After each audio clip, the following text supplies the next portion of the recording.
Hoje, 28 de fevereiro, é o Dia Nacional das Doenças Raras, uma data que chama atenção para os desafios enfrentados por milhões de pessoas no Brasil e no mundo.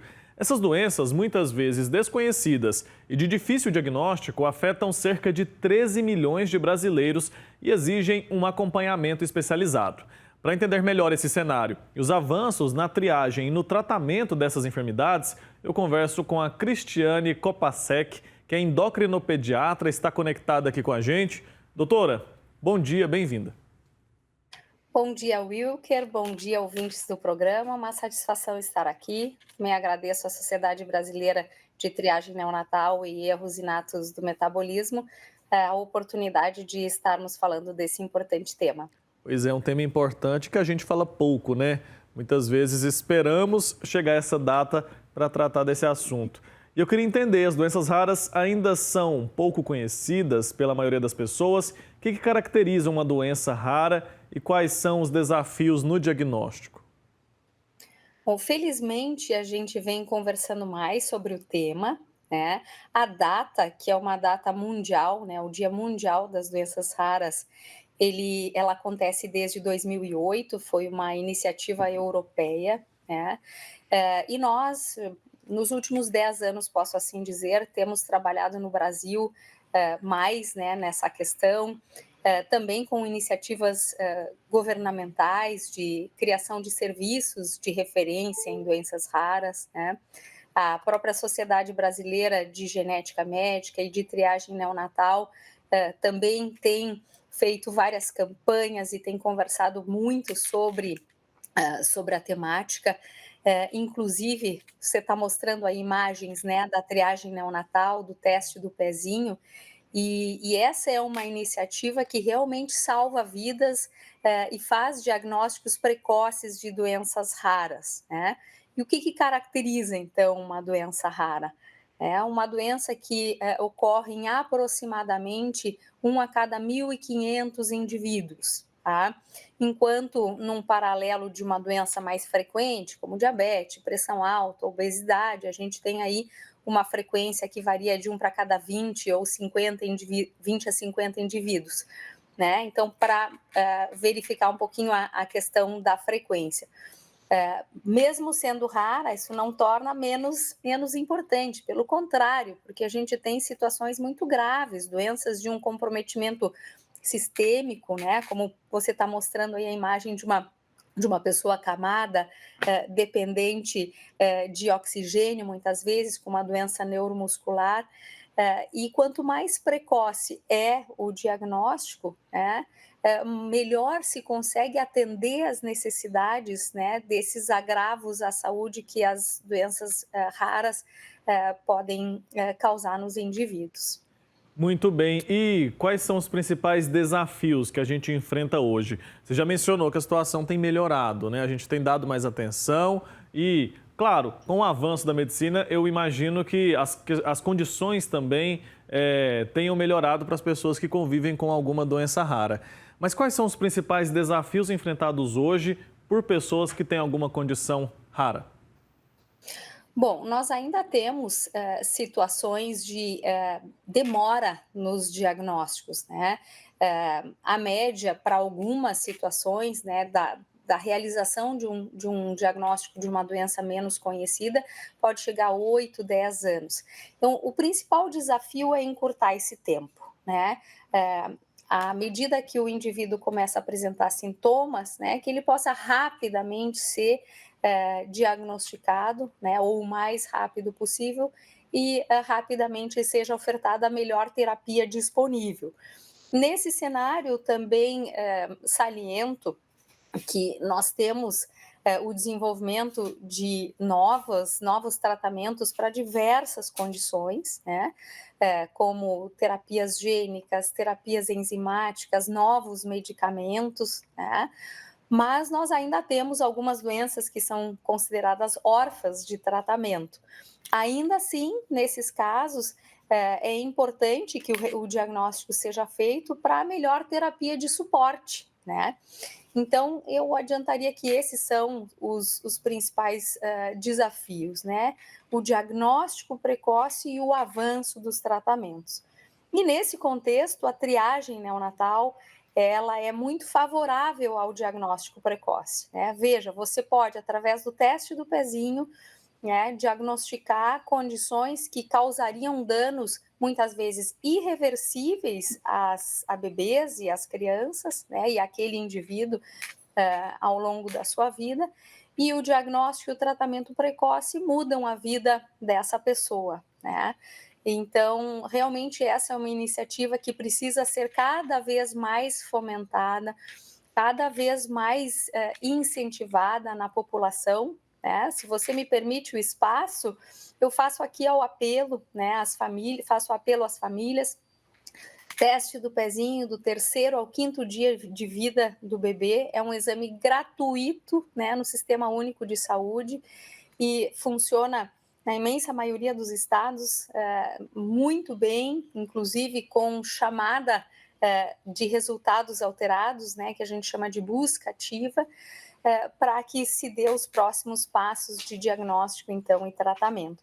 Então, o que a gente precisa, né, já existe um programa público que funciona super bem, a gente precisa que ele seja realmente contemplado pelas famílias, né, que saibam que essa é uma oportunidade para os recém-nascidos, façam o teste do pezinho, busquem o resultado, conversem com seus médicos sobre isso já no primeiro mês de vida da criança. Tá? E é importante reforçar, né, doutora, que é um direito. Então, todo mundo pode exigir lá que o teste do pezinho seja feito.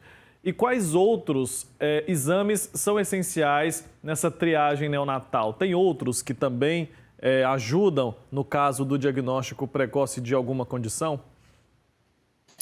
Ótimo. Então, cada condição, né, que é triada, ela segue um fluxo depois de confirmação diagnóstica, né? Então, muitas vezes a gente tem um teste que dá inicialmente alterado, mas acaba não se confirmando com os exames subsequentes.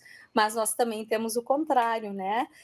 Na avaliação clínica e na avaliação de exames subsequentes, a gente tem a confirmação do diagnóstico. O que eu acho importante salientar, né, é que nesse momento a maioria dos estados brasileiros está triando 6 ou 7 condições, né? Nós temos alguns estados que já ampliaram o número de doenças triadas, mas essa é uma estratégia que precisa seguir em frente, né? Nós precisamos, com as instituições governamentais, com os serviços de referência em triagem neonatal, com os serviços de referência em doenças raras, ampliar o nosso número de condições triadas, né? Então, aumentar esse leque de possibilidades. E nós já temos legislação para isso, né? O que precisa seguir, né? Esse também é um desafio. O que precisa seguir é a implementação, né? De forma planejada, de forma organizada, né? De forma possível também, do ponto de vista econômico, que mais condições sejam triadas no contexto do SUS. Perfeito. Doutora, estimativas apontam que existem cerca de 5.000 condições raras, né? Doenças raras já identificadas. Quais são as mais comuns? Tem como a gente elencar quais são as mais prevalentes aqui no Brasil ou não? Olha, a gente pode falar, eu vou aproveitar o contexto da triagem neonatal, né, que é um contexto que eu trabalho bastante, que eu também estou aqui em nome da Sociedade Brasileira de Triagem Neonatal. Nós temos condições como o hipotireoidismo congênito, que dentro da triagem neonatal é a condição mais frequente, né? E o que seria o hipotireoidismo congênito? O bebê já nasce sem a possibilidade de produzir hormônios da tireoide. Esses hormônios, eles são fundamentais para o desenvolvimento neurológico adequado, né, da criança e do indivíduo. Então, essa condição afeta em torno de 1 para cada 3.000 recém-nascidos, né? E a gente diz que ela é a principal causa de retardo mental prevenível.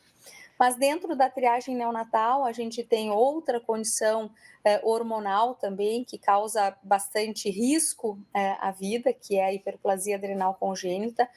Ela é um pouquinho menos frequente, né, dentro das condições raras, 1 para cada 15.000, e ela inclusive gera risco, né, de uma perda de sal na segunda semana de vida.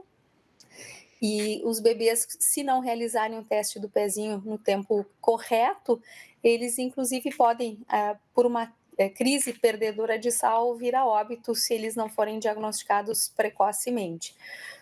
Nós temos ainda condições na triagem neonatal que são erros inatos do metabolismo, a fenilcetonúria, por exemplo, ela depende de a gente identificar, então, um erro de metabolização de um aminoácido que tem, por exemplo, no leite materno, né, nos alimentos proteicos. Então, veja como é importante, né, vai haver a necessidade de modificação da dieta de um bebê, e essa condição afeta em torno de 1 para cada 8 a 10 mil recém-nascidos vivos. Então, veja, realmente são condições muito significativas. Eu estou trazendo aqui 3 exemplos, né? Mas a gente tem ainda no contexto neurológico, né, doenças que afetam o sistema nervoso do indivíduo, o sistema neurológico, o sistema neuromuscular, né, como atrofia espinhal, muscular espinhal. Então, assim, realmente são condições que elas precisam De estar atenção. no conhecimento, Uhum. né, no conhecimento da população, e, né, estar no escopo aí da possibilidade de um diagnóstico precoce. Então, esse espaço de fala, esse Dia Mundial de conscientização sobre as doenças raras, ele é muito especial nesse sentido de a gente criar o alerta, né? E de a gente sensibilizar também gestores públicos para cada vez mais proporcionar e otimizar esses diagnósticos. Doutora, muito obrigado pelo seu tempo aqui, por nos ajudar a fazer esse alerta para quem nos acompanha. Acho que a informação é essencial, né? Tanto para que o diagnóstico aconteça precocemente, isso vai, de fato, melhorar muito as condições do paciente. Um abraço, viu? Até a próxima. Wilker, muito obrigada, agradeço bastante. Um abraço aos ouvintes, bom feriado de carnaval, com os cuidados que a gente precisa também, para essa data. Muito obrigada. Eu que agradeço, doutora. Tchau, tchau. Tchau, tchau.